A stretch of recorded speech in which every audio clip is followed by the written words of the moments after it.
These two, not only color changed, but also PPT formation, all right? You can see right here, oops. Yeah, right here, all right? The PPT formation. And for our iron 3, not only color changed, but also PPT. You can see, all right? The PPT formation. It's orange, no longer yellow, all right? Area and the black area. You are asked to add 1 drop of iron solution, half on the white side and half on the black side, all right?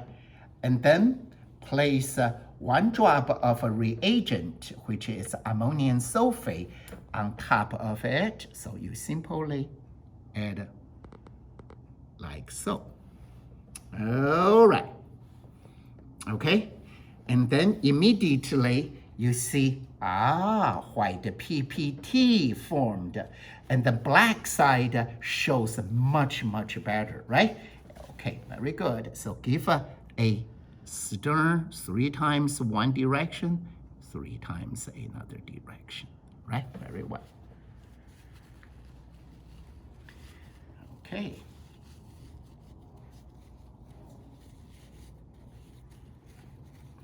Okay, now, going to see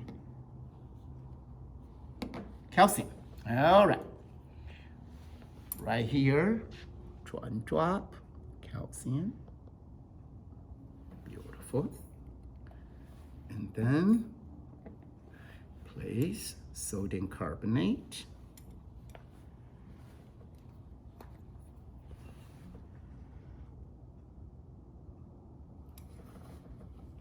Okay. Right here. And then stir. 2, 3. Okay, that's it. You can see the PPT states, all right? PPT states. And then, same thing, you place right here on 1 drop calcium. And then 1 drop ammonium sulfate. Okay, nothing happens at the moment. And then stir 3 times one direction, 3 times another direction. Ooh, what happens? White PPT formed. So ladies and gentlemen, do it gingerly and then don't be too quick to make your conclusion, all right? So always do it. Now, if we do this 1 drop, we're going to stay here forever. So what we should do is we're going to do our so-called rows first, add all the ion first. All right, have a 1 drop, place right here. And then copper 2, 1 drop, 1 drop, 1 drop. And then chromium 3.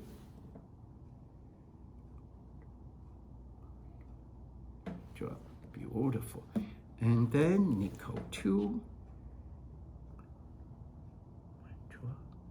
1 drop. And then our potassium. 1 drop. 1 drop. And cobalt 2 drop. 1 drop.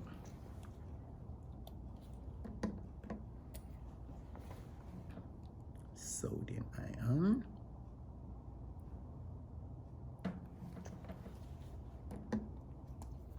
Strontium.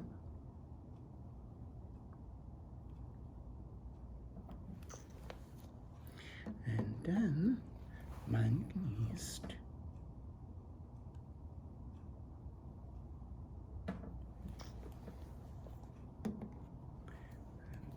calcium. Then our iron 3. Okay, so now we're going to do each column, all right? So one drop,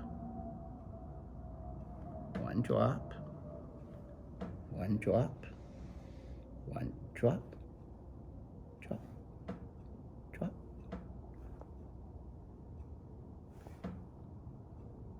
Now, after all the reagents finished, now you're going to stir 3 times, one direction, 3 times a direction, and then 3 times one direction, 3 times another direction,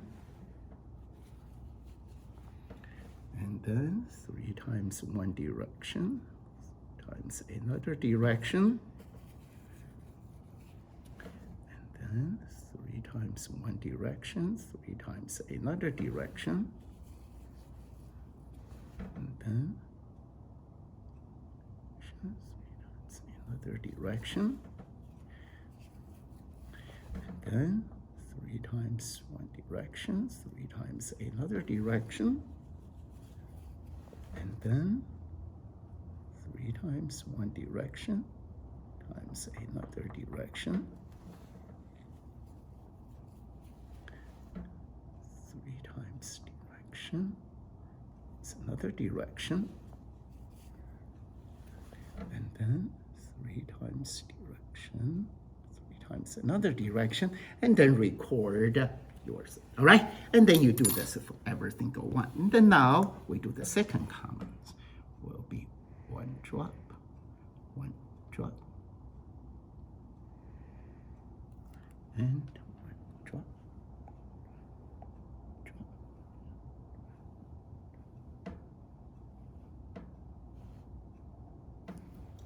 Okay, then,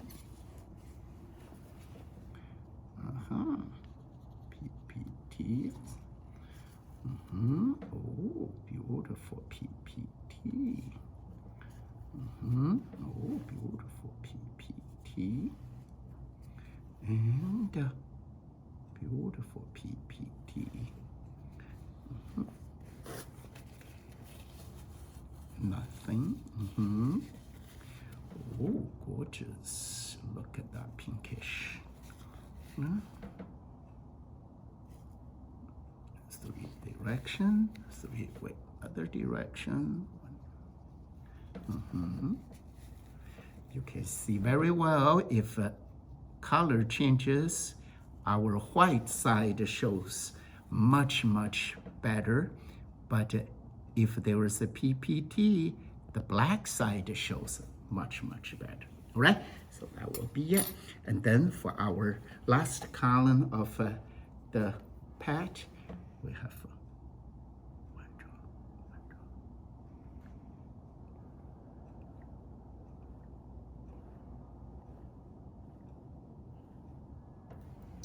Okay, very good.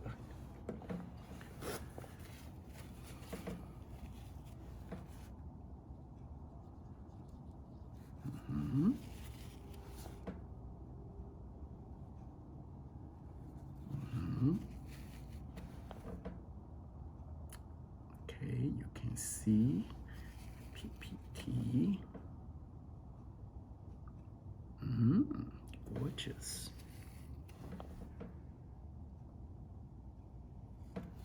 Nothing there.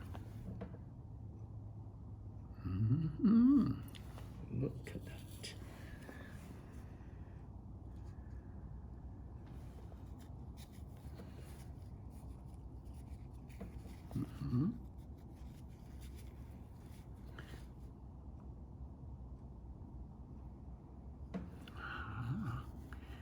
Gorgeous.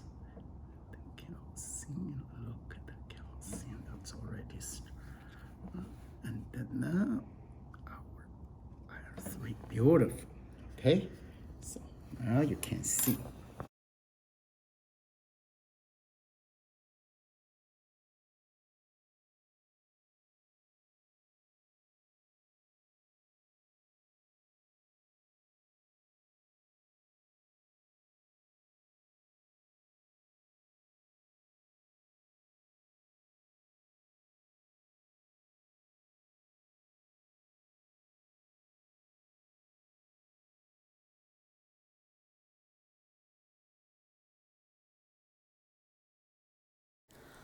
Once you have tested all the metal cation solutions with the aqueous solutions, you should wait approximately 5 minutes before recording your observations of reaction or no reaction on your table in the lab manual.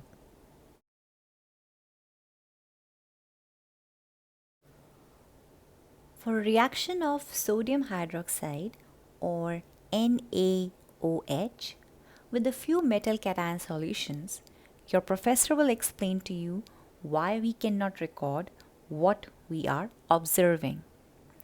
It is because all of you have had no chance to study about the solubility product yet.